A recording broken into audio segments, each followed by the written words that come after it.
صحیح بخاری کی حدیث نمبر 1416۔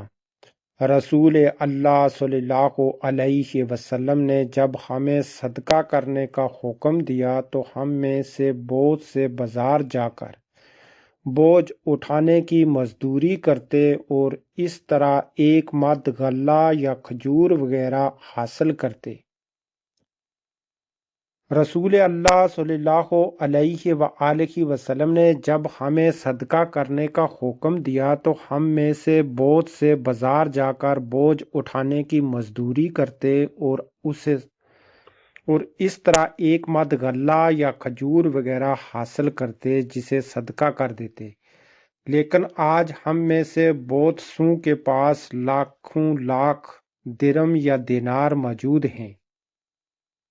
صحیح بخاری کی حدیث نمبر 1417۔ میں نے رسول اللہ صلی اللہ علیہ وآلہ وسلم کو یہ کہتے سنا کہ جہنم سے بچو، اگرچہ کھجور کا ایک ٹکڑا دے کر ہی صحیح، مگر ضرور صدقہ کر کے دوزخ کی آگ سے بچنے کی کوشش کرو۔ صحیح بخاری کی حدیث نمبر 1418۔ ایک عورت اپنی 2 بچیوں کو لیے مانگتی ہوئی آئی۔ میرے پاس ایک کھجور کے سوائے اس وقت اور کچھ نہ تھا۔ میں نے وہی دے دی۔ وہ ایک کھجور اس نے اپنی دونوں بچیوں میں تقسیم کر دی اور خود نہیں کھائی۔ ایک عورت اپنی 2 بچیوں کو لیے مانگتی ہوئی آئی۔ میرے پاس ایک کھجور کے سوائے اس وقت اور کچھ نہ تھا۔ میں نے وہی دے دی۔ وہ ایک کھجور اس نے اپنی دونوں بچیوں میں تقسیم کر دی اور خود نہیں کھائی۔ پھر وہ اٹھی اور چلی گئی۔ اس کے بعد نبی کریم صلی اللہ علیہ وسلم تشریف لائے تو میں نے آپ سے اس کا حال بیان کیا۔ آپ نے فرمایا کہ جس نے ان بچیوں کی وجہ سے خود کو معمولی سی بھی تکلیف میں ڈالا تو بچیاں اس کے لیے دوزخ سے بچاؤ کے لیے آڑ بن جائیں گی۔ صحیح بخاری کی حدیث نمبر 1419۔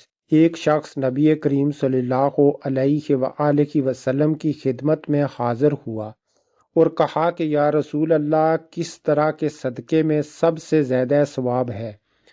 آپ صلی اللہ علیہ وآلہ وسلم نے فرمایا کہ اس صدقے میں جسے تم صید کے ساتھ بخل کے باوجود کرو۔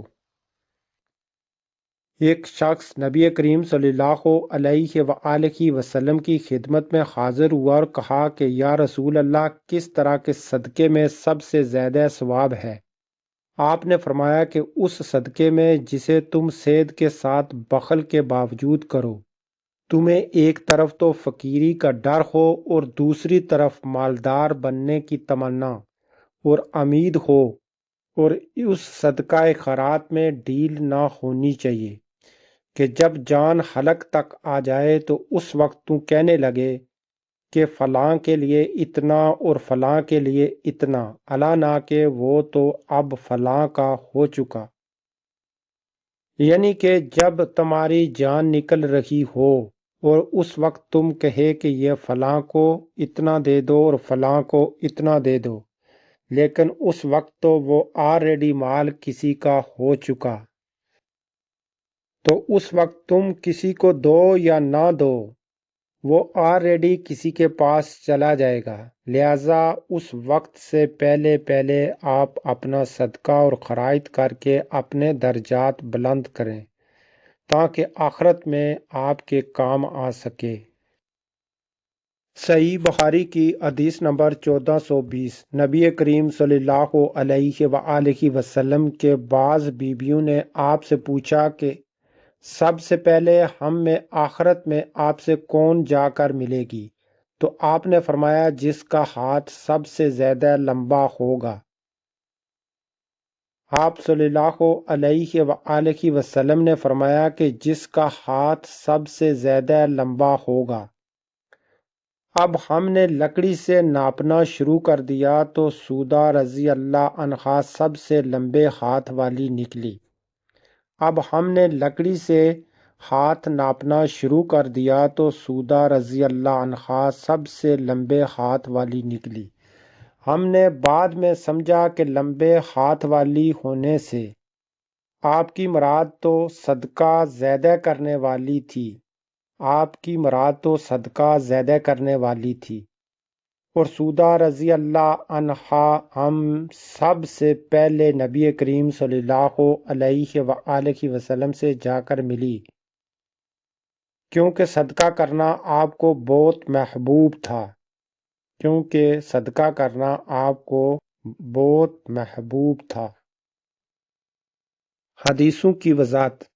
جیسا کہ آپ نے سنا حدیث نمبر 1416 میں کہ صحابہ اکرام کو جب نبی کریم صلی اللہ علیہ وآلہ وسلم نے صدقہ کرنے کے بارے میں بتایا تو اس وقت صحابہ اکرام صرف صدقہ کرنے کے لیے بازار میں جاتے اور وہاں جا کر بوجھ اٹھاتے، مزدوری کرتے اور پھر وہ پیسہ حاصل کر کے صدقہ کرتے تھے تاکہ وہ اپنا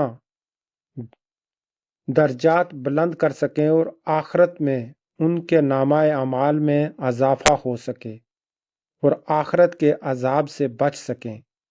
تو آج آپ سوچ لیں کہ آپ کے پاس لاکھوں روپے ہیں، لیکن آپ ان کو جمع کر کے بینکوں میں رکھ رہے ہیں، اپنی سیف منی میں شامل کر رہے ہیں، لیکن صدقہ کرنے سے گریز کرتے ہیں۔ اور ایک وہ صحابہ تھے جو کہ جن کو اس صدقے کی اہمیت کا بخوبی علم ہو گیا تھا کہ یہ کتنا ضروری ہے ہمارے لیے، اور آخرت میں اپنا نامہ اعمال بلند کرنا کتنا ضروری ہے۔ لہٰذا آپ بھی کوشش کریں کہ آپ اپنے اخراجات سے جو منی بچتی ہے، رقم بچتی ہے، مال بچتا ہے، وہ کوشش کریں زیادہ سے زیادہ صدقہ کریں۔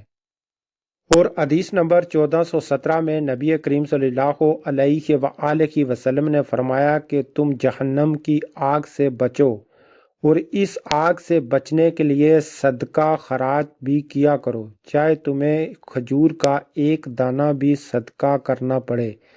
اور یہ آپ صدقہ کرو، یہ نہ سوچو کہ زیادہ صدقہ کرے گا تو میرے درجات میں اضافہ ہوگا۔ جتنا بھی آپ کے پاس مال بچتا ہے وہ صدقہ خراج کرو تاکہ آخرت میں تم جہنم کی آگ سے بچ سکو اور تمہارے نامہ اعمال میں نیکیوں کا اضافہ ہو اور تمہارا درجات بلند ہوں آخرت میں۔ آج کی ویڈیو میں انہی حدیثوں کے ساتھ کلوز کرتا ہوں، اور نیکسٹ میری ویڈیو دیکھنے کے لیے میرے چینل کو لازم سبسکرائب کریں تاکہ آنے والی ہر ویڈیو کو آپ دیکھ سکیں اور سن سکیں۔ دیجیے مجھے اجازت، ملتے ہیں نیکسٹ کسی دوسری ویڈیو کے ساتھ۔ خدا حافظ۔